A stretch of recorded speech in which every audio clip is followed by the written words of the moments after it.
Hello YouTube friends, Dr. Teresa Ulrich here again. Thank you for joining me for the continuation of my series comparing dwarf seahorses with large seahorses.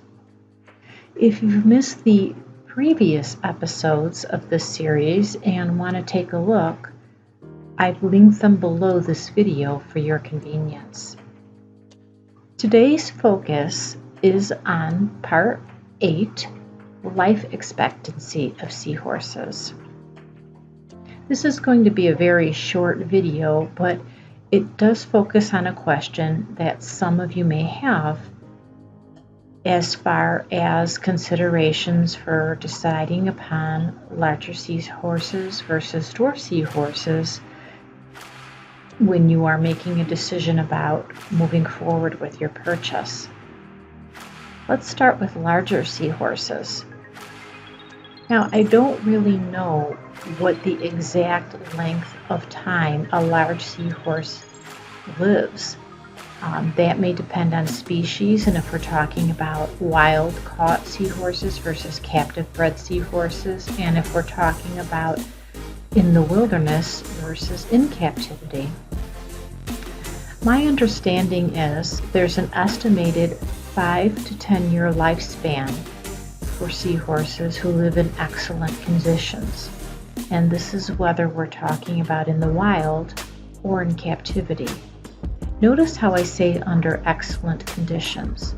This is making the assumption that seahorse keepers are keeping water parameters within specifications that are ideal for their seahorses.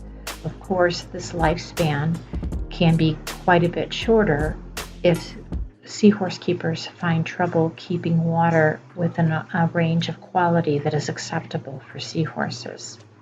I have heard some say that they have kept seahorses for up to 12 years.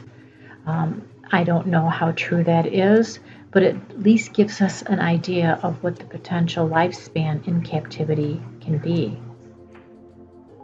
In contrast, dwarf seahorses live for a much smaller amount of time.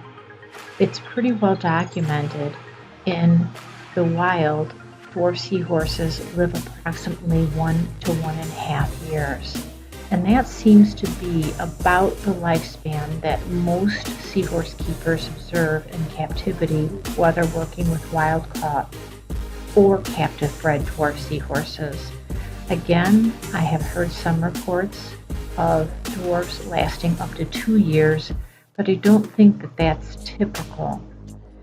Most people who invest in dwarf seahorses expect to be able to perpetuate their population by breeding them. This is a very short segment in part of our series, but again, it addresses a topic that I think some people may be interested in.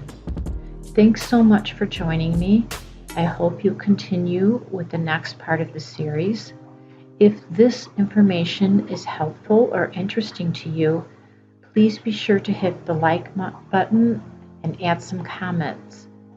If you want to be informed when part 9 of the series is released, make sure you hit the subscribe button and allow notifications on your device. Thank you so much for joining me today. It's always great to be with you, and I hope to see you at the next installment of the series.